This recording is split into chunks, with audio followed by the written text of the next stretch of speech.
4 dias antes do casamento da minha irmã, percebi que tinham sumido $13.000 da minha conta. Quando liguei para ela, disse: é dinheiro da família. Para de dramatizar. O noivo dela deu um sorriso de canto e completou: a gente merece coisas boas. Eu não disse nada. Naquela noite, cancelei tudo. E quando eles perceberam que o local da cerimônia já não estava reservado, foi tarde demais. 4 dias antes do casamento, acordei com 3 chamadas perdidas do meu banco. Pensei que fosse fraude, talvez alguém testando um cartão roubado ou tentando abrir uma nova conta em meu nome. Acontece. Mas então entrei no aplicativo e vi o número: $13.642. Sumidos. Não estava pendente, nem bloqueado, nem sinalizado. Apenas, desaparecido. Fiquei sentada na cama, ainda meio sonolenta, olhando para a tela como se fosse a conta de outra pessoa. Demorei uns 5 minutos para entender o que estava vendo.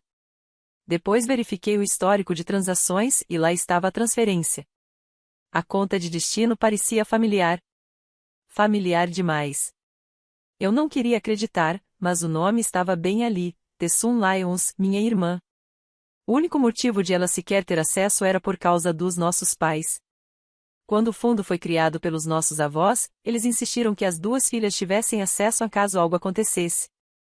Na época, eu não me importei. Tinha 19 anos. Não estava pensando em uma futura traição. Mas então eu lembrei de um detalhe. Eu nunca tinha removido o acesso dela. Ela nunca o havia usado antes. Agora, ele saberia. Liguei para ela. Não atendeu. Mandei uma mensagem: você precisa me ligar. Depois outra: não, você tirou dinheiro da minha conta. 10 minutos depois, ela retornou a ligação. Soava irritada. Disse que eu estava exagerando, que aquele dinheiro era da família e que eu devia estar feliz por ela. Ao fundo, ouvi o noivo dela, Austin, rindo. Ele disse algo como: a gente merece coisas boas, como se estivesse orgulhoso do que fizeram. Essa foi a última coisa que ouvi antes de desligar. Eu não gritei. Não discuti. Não implorei pelo dinheiro de volta. Fiquei apenas olhando para a parede por um tempo, até começar a escrever uma lista. Eles não sabiam, mas fui eu quem pagou praticamente tudo do casamento. Fiquei em silêncio sobre isso, em parte porque não queria chamar atenção, em parte porque isso me fazia sentir no controle. Paguei o sinal do local da cerimônia, $8.000. Paguei o buffet, $5.200. Paguei as flores, o fotógrafo, a música e até as lembrancinhas de boas-vindas para os convidados. Tudo estava no meu nome. A ironia é que, o tempo todo, minha irmã agiu como se tudo viesse dos nossos pais. Ela nunca corrigiu ninguém. Apenas interpretava seu papel: a noiva perfeita, a caçula mimada, a filha querida. Enquanto isso, eu trabalhava 60 horas por semana, equilibrando meu emprego e o mestrado, só para manter tudo de pé. E eles roubaram meu dinheiro. Naquela noite, comecei a cancelar tudo. O local foi o mais fácil. O contrato estava no meu nome, e o restante do pagamento só seria feito na véspera. O mesmo aconteceu com o buffet. A florista ficou surpresa, mas foi profissional. Eu disse que entraria em contato novamente, talvez para um evento futuro. Os quartos de hotel foram liberados. O fotógrafo, na verdade, ficou aliviado, disse que tinha outro casal esperando por aquela mesma data. À meia-noite, o casamento já não tinha local, nem comida, nem convidados, nem plano B, mas ninguém sabia disso ainda. Tessa ainda estava postando contagens regressivas no Instagram, com bumerangues cheios de glitter mostrando os sapatos de noiva. Nossa mãe repostava a cada um. Ninguém fazia ideia. Passei os 2 dias seguintes agindo normalmente. Tessa não ligou mais. Provavelmente achou que eu tinha aceitado tudo, que tinha parado de ser andramática. Mas então chegou o ensaio. O plano era se encontrar no local da cerimônia na manhã de quinta-feira, ensaiar o casamento e depois ir para um brunch em família no centro da cidade. Todos estavam convidados, nossos parentes, os padrinhos da fraternidade do Austin, nossos vizinhos de infância. Um verdadeiro espetáculo. Todos chegaram por volta das 10 da manhã. Eu já sabia exatamente como tudo aconteceria, porque 2 dias antes eu havia ligado para o local do evento e pedido para trocarem o código da porta. As placas foram retiradas. A equipe não estava lá. O portão do estacionamento, trancado. O prédio, silencioso e vazio. Depois fiquei sabendo que minha irmã apareceu usando um macacão branco, uma taça de mimosa na mão, esperando aplausos. Ficou parada do lado de fora, de salto alto, enquanto nossa mãe tentava ligar para alguém. Austin, pelo visto, passou de sorriso debochado a mudo, ele não gosta de parecer pobre. Quando finalmente perceberam que não era um mal-entendido, o pânico começou. Foi então que começaram a me ligar. Várias chamadas perdidas da Tessa, da nossa mãe, até do Austin. Meu pai mandou uma mensagem: "O que está acontecendo?" Eu não respondi, porque aquilo era só o começo. As ligações não pararam por 2 dias. Meu celular acendia a cada hora. Tessa, mãe, pai, até o Austin uma vez. Não atendi nenhuma. Eu não estava disposta a ser manipulada para acreditar que tinha exagerado ou, pior, ser culpabilizada para pagar tudo de novo. Eles acharam que meu silêncio significava hesitação. Não significava. No terceiro dia, minha mãe apareceu no meu condomínio. Sem avisar. Usou a chave de emergência. Eu esqueci de trocá-la de lugar. Quando entrei na cozinha, ela já estava sentada à mesa, como se fosse dona da casa. Começou a falar antes que eu pudesse dizer qualquer coisa. Disse que Tessa estava arrasada, que o casamento tinha saído dos trilhos, que os convidados estavam confusos. Repetia palavras como mal-entendido ou exagero. Esperei que ela me perguntasse o que tinha acontecido. Mas ela não perguntou. Em vez disso, perguntou quando eu iria consertar tudo, não se eu iria. Foi então que eu fiz uma única pergunta: "Você sabia que ela ia pegar aquele dinheiro?" Ela hesitou. Não por muito tempo, só o suficiente. E então respondeu que acharam que eu ficaria bem com isso, porque Tessa não tinha o suficiente e o casamento era importante. Ela é sua irmã, não é? Eu não disse nada. Fiquei apenas parada ali, em silêncio, até ela sair. Sem gritos, sem drama. Mas ela deve ter visto no meu rosto que dessa vez era diferente.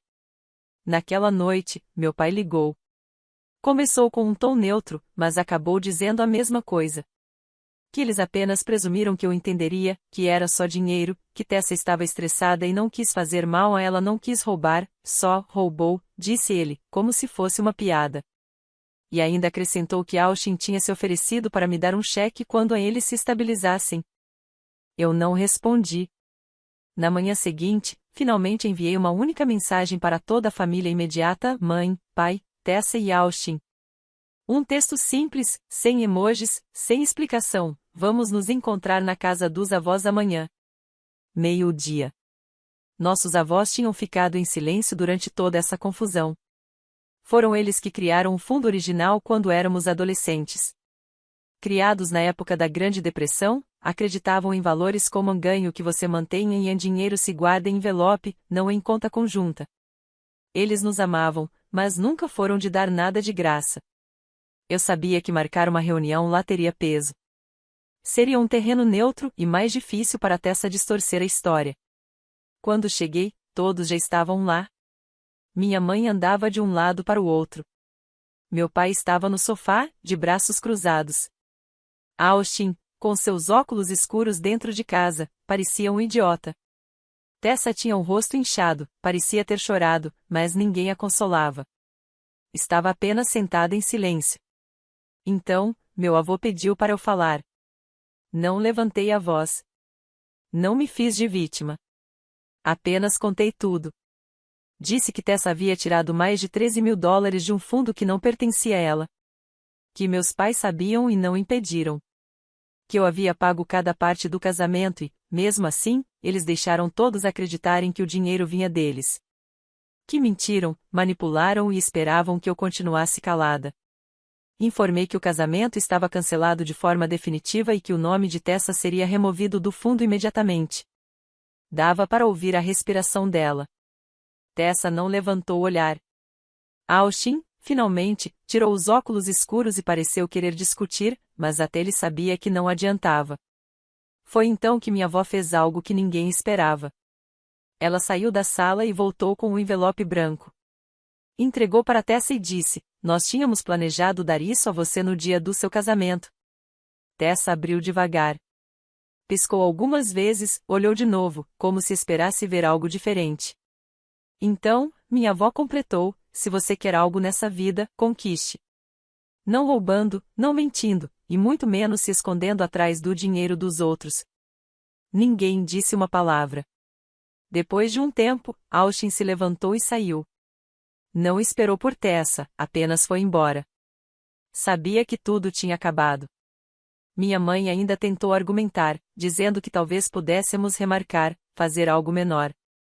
Meu pai murmurou algo sobre estar envergonhado diante dos vizinhos.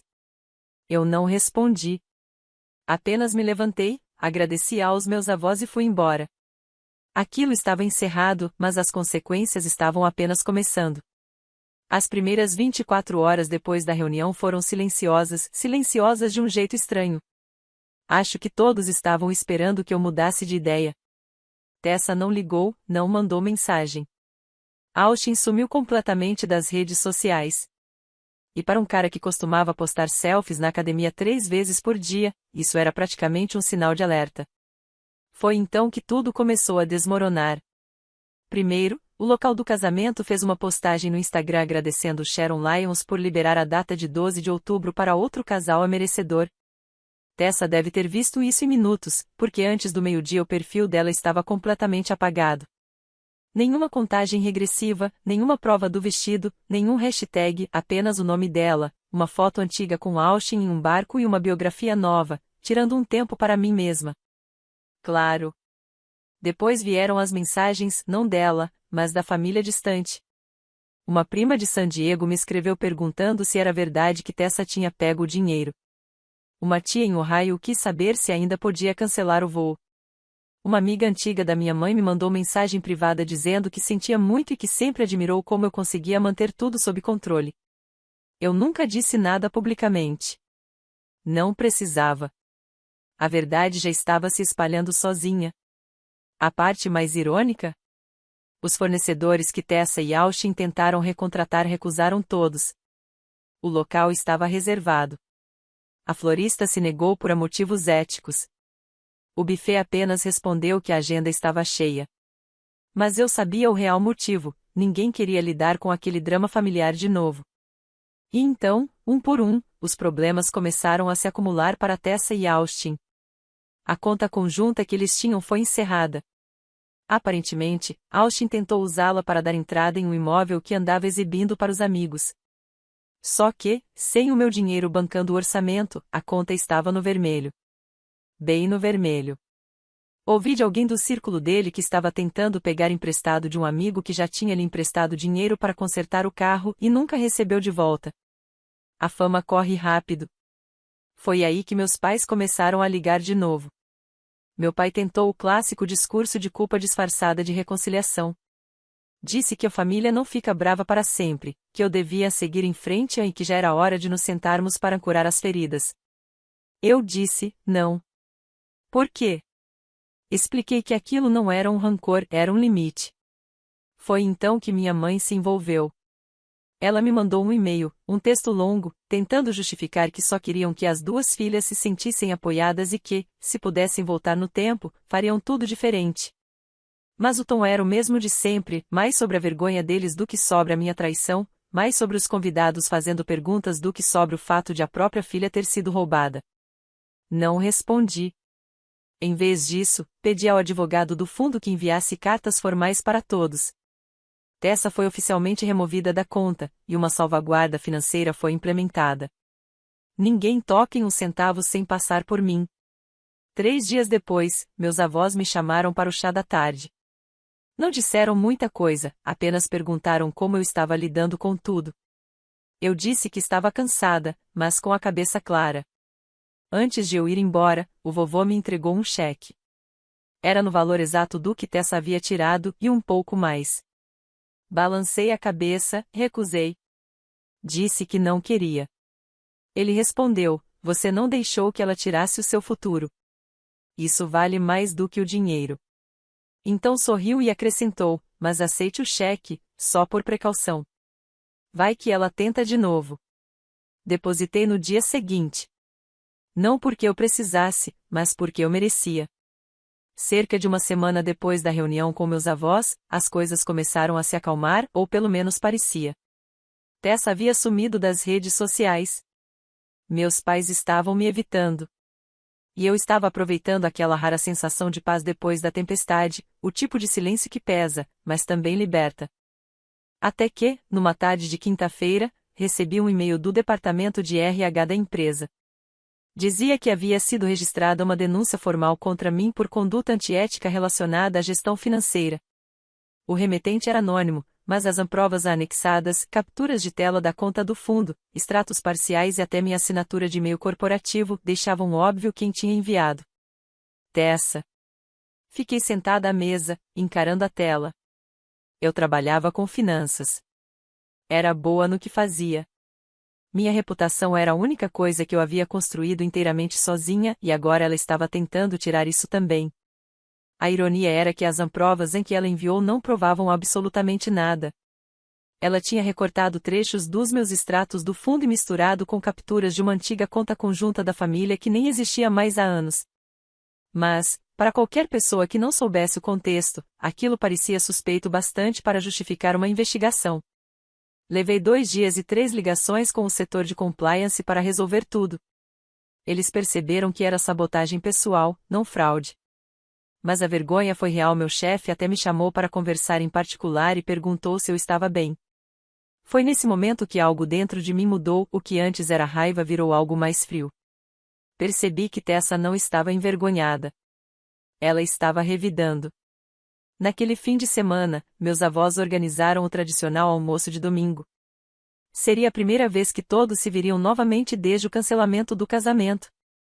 Eu quase não fui, mas minha avó me ligou pessoalmente e pediu que eu fosse.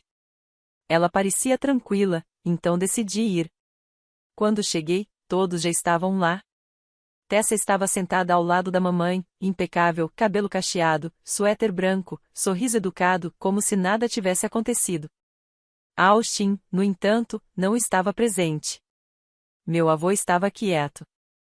Quieto demais. E eu sabia que isso significava que ele tinha descoberto alguma coisa. Depois do almoço, enquanto todos fingiam civilidade, minha avó disse que queria mostrar algo. Foi até o escritório e voltou com uma caixinha, daquelas em que ela guarda documentos da família. Colocou-a sobre a mesa e abriu. Lá dentro havia e-mails impressos da Tessa. Aparentemente, na semana anterior ao casamento, Tessa tinha mandado um e-mail pedindo um empréstimo de $15.000 para cobrir custos inesperados. Alegou que eu havia prometido pagar, mas voltado atrás, e que ela precisava proteger o sonho dela. Mas aí veio a reviravolta, minha avó tinha respondido. E a resposta foi um não. Ela escreveu que o dinheiro nunca deveria vir antes da honestidade e que, se Tessa queria um grande casamento, deveria esperar até poder bancar um por conta própria. Quando minha avó terminou de ler a troca de e-mails em voz alta, o silêncio tomou conta da mesa. O rosto de Tessa ficou pálido. Meu avô se inclinou para a frente e disse, em voz baixa: você nos pediu dinheiro antes mesmo de pegar o dela. Tessa tentou negar, mas minha avó tirou da caixa uma cópia impressa do comprovante de transferência que eu havia entregue. A data coincidia exatamente com o dia seguinte ao e-mail. O silêncio que se seguiu foi devastador. Nem minha mãe a defendeu. E então veio a segunda reviravolta. Austin havia entrado em contato com meu pai no início daquela semana não para se desculpar, mas para pedir o reembolso do suposto depósito que ele havia feito para a lua de mel. Só que, ao verificar, meu pai descobriu que o tal depósito tinha sido cobrado no meu cartão de crédito. Não o dele, nem o da Tessa. De algum modo, Austin havia usado as informações salvas de um site de reservas que todos nós tínhamos utilizado anos atrás para uma viagem em família. Foi nesse momento que todos perceberam, os dois vinham roubando de mim muito antes dos $13.000. Meu avô se levantou, caminhou até a escrivaninha e pegou outro envelope. Entregou-o para mim. Dentro havia cópias de documentos e uma carta informando que ele já tinha conversado com o advogado da família. O fundo fiduciário agora estava completamente separado. A minha parte havia sido transferida para uma nova conta, apenas em meu nome. O acesso de Tessa foi permanentemente revogado, e qualquer futura herança dela ficou vinculada a cláusulas de integridade financeira, ou seja, se ela voltasse a roubar, perderia tudo. Minha avó não olhou para ela. Apenas disse: às vezes, o amor precisa de distância para se curar. Tessa se levantou e foi embora sem dizer uma palavra. Minha mãe tentou segui-la, mas o vovô a impediu. Deixe-a ir, ele disse com firmeza. Naquela noite, recebi uma última mensagem de Tessa. Apenas uma linha. Você acha que venceu, mas vai ver em quem as pessoas realmente acreditam. Eu não respondi. Não precisava. Na manhã seguinte, o primo de Austin, aquele que tinha emprestado dinheiro a ele, publicou no Facebook capturas de tela de conversas entre Austin e Tessa, discutindo sobre quem tinha estragado tudo. Espalhou-se rápido. Todos viram quem eles realmente eram. A melhor parte? Minha avó nem tinha Facebook. Ela soube de tudo pelo grupo da igreja. E foi nesse dia que a família parou de fingir que estava tudo bem. 2 semanas depois do vazamento das conversas, tudo dentro da nossa família mudou, embora ninguém dissesse nada em voz alta. Era como se um pânico silencioso tivesse se espalhado pelo grupo da família. Minha mãe parou de postar frases inspiradoras. Meu pai parou de fingir que não sabia o que estava acontecendo. E Tessa, bem, ela simplesmente voltou a morar na casa deles. Sem casamento, sem noivo, sem pedido de desculpas. Apenas apareceu e ficou, como uma criança que quebrou algo e espera que alguém venha limpar a bagunça. Comecei a receber mensagens novamente, não da Tessa, mas da minha mãe. Ela me convidou para jantar, depois para tomar um café. Em seguida, deixou uma mensagem de voz dizendo que sentia falta de como as coisas eram antes.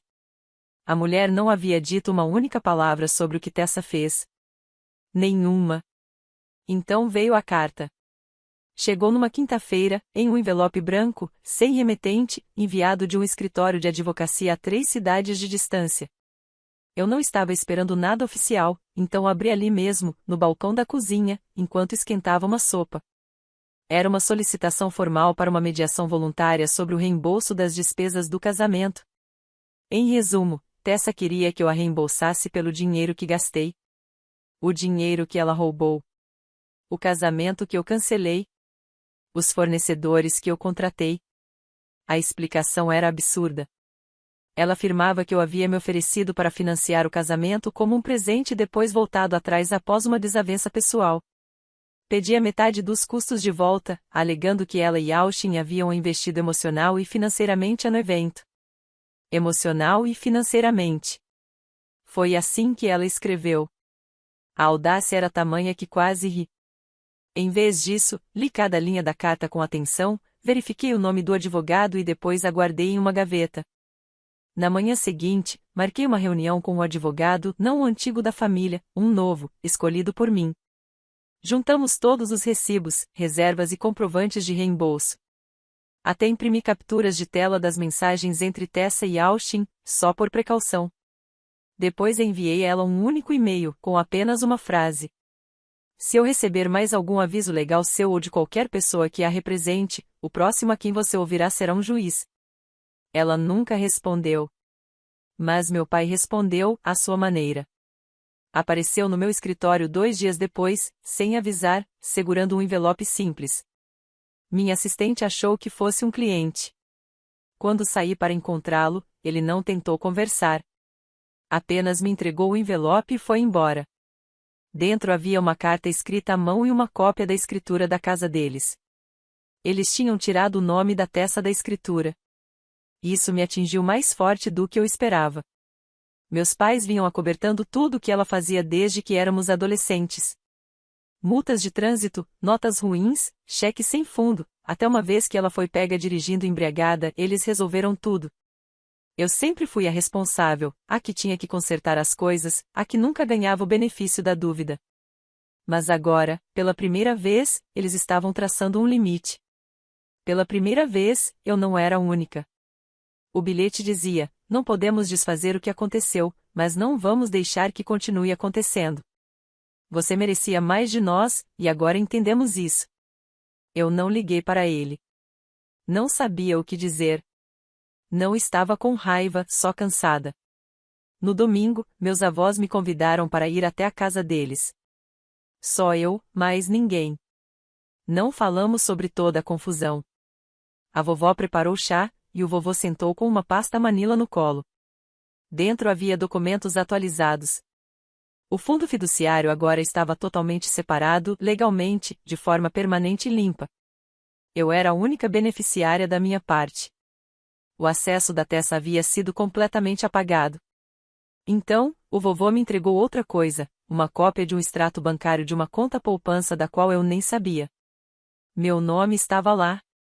Ele disse que haviam aberto essa conta 3 anos antes, em segredo, porque já tinham visto o suficiente para saber que, um dia, eu talvez precisasse de proteção da minha própria família. Eu não chorei. Não os abracei. Apenas ficamos ali, tomando chá, enquanto o peso de 15 anos lentamente se dissipava. Quando eu estava saindo, a vovó me entregou uma foto antiga, uma imagem borrada de um recital de piano, quando eu tinha 12 anos. Eu estava ao lado da Tessa. Ela segurava o troféu. Eu, apenas o certificado. Ela sorria. Eu parecia querer desaparecer. A vovó disse: nós vimos mais do que dissemos, Sharon, mas agora estamos dizendo. Mais tarde naquela noite, olhei o perfil da Tessa nas redes sociais. Ela havia reativado a conta discretamente. Nenhuma menção ao casamento, nem ao Austin, apenas uma foto de um pôr do sol desfocado com a legenda, recomeçando. Sem mais toxicidade. Foi a confirmação que eu precisava. Eu a deixei de seguir e, em seguida, bloqueei. Sem briga, sem mensagem, sem últimas palavras, apenas silêncio. E dessa vez, o silêncio era meu. 1 mês se passou. Nenhum casamento, nenhuma remarcação, nenhuma nova data, nenhuma foto, nenhum noivo. Tessa continuava morando na casa dos meus pais, mas até eles haviam parado de fingir que tudo estava normal. Minha mãe começou a dizer às pessoas que estava se afastando da vida social para apoiar a filha. Meu pai estava mais calado que nunca. Quando falava, eram frases curtas, medidas, como se estivesse se controlando para não dizer algo de que se arrependesse. Eu não os vi mais. Eu não atendi às ligações. Mantive distância. E, pela primeira vez, eles respeitaram isso. Achei que tudo finalmente tinha sido resolvido, que o caos havia ficado para trás. Mas então recebi uma mensagem de alguém que eu nunca esperaria. Era da mãe do Austin. Ela me encontrou por meio de uma amiga em comum e mandou uma mensagem curta perguntando se eu tinha um tempo para conversar. Eu respondi que não. Ela insistiu: não estou pedindo por ele. Só quero entender no que meu filho se meteu. Contra o meu melhor julgamento, atendi a ligação dela no dia seguinte. E o que ela me contou mudou completamente tudo o que eu pensava saber sobre aquele relacionamento. Austin vinha mentindo para as duas famílias, não só sobre dinheiro, mas sobre praticamente tudo. Ele havia contado à mãe que eu é quem o perseguia anos atrás, que eu era obcecada, ciumenta e que tinha tentado sabotar a felicidade dele porque não conseguia superá-lo. Ela acreditou, até encontrar as mensagens, capturas de tela que a Tessa tinha esquecido de apagar em um tablet compartilhado. Eram mensagens do Austin para mim, cheias de flertes e insinuações, de quando eles tinham acabado de começar a namorar e ele ainda tentava ficar comigo escondido. Eu o rejeitei várias vezes, mas, claro, ele nunca contou isso a Tessa. Aparentemente, quando o casamento desmoronou, ele entrou em pânico. Disse à mãe que eu tinha planejado tudo para destruí-lo, que eu era invejosa, amarga e queria atenção. Foi aí que ela começou a investigar. E então descobriu outras mentiras, dívidas que ele havia escondido, dinheiro que pegou emprestado e nunca devolveu, até uma proposta de emprego falsa que inventou para justificar 6 meses sem trabalhar. Ela estava furiosa. Não comigo, com ele. Agradeceu por eu não ter me envolvido com ele quando tentou. E disse, com todas as letras, queria que meu filho tivesse conhecido uma mulher como você, em vez de manipular uma. Eu não soube o que responder, mas aquilo confirmou algo que eu sempre senti: aquele homem era um problema desde o início. E, de alguma forma, a Tessa havia escolhido defendê-lo, em vez da própria irmã. Nunca mais ouvi falar da Tessa depois disso. 3 semanas depois, meus avós organizaram um jantar tranquilo, só eles, eu e uma prima que estava visitando de fora da cidade. Sem drama, sem menções ao passado. Apenas um recomeço. No final da noite, meu avô me entregou um último documento. Uma linha em negrito se destacava: o fundo agora está permanentemente e legalmente fechado para todas as partes, exceto Sharon L. Lyons, sem acesso futuro, sem revisões, sem brechas, sem mais votos familiares. Era meu. Depois que todos se despediram, minha avó me chamou de lado. Perguntou se eu estava bem. Eu disse a verdade, eu estava. Não era só o dinheiro que eu tinha recuperado minha voz, meus limites, meu espaço e um corte limpo com o ciclo que passei a vida achando que precisava suportar. Quanto a Tessa, ela nunca marcou uma nova data de casamento. A história acabou se apagando. Os convidados seguiram em frente. O Instagram dela permaneceu em silêncio. Da última vez que olhei, e não vou fingir que nunca olho, ela estava trabalhando meio período em uma boutique postando frases enigmáticas sobre autoconhecimento. Ninguém nunca a reembolsou. Ninguém se ofereceu para organizar outra festa. Até meus pais pararam de tentar retratá-la como vítima. Silenciosamente, começaram a deixar ir a versão dela que sempre quiseram que existisse.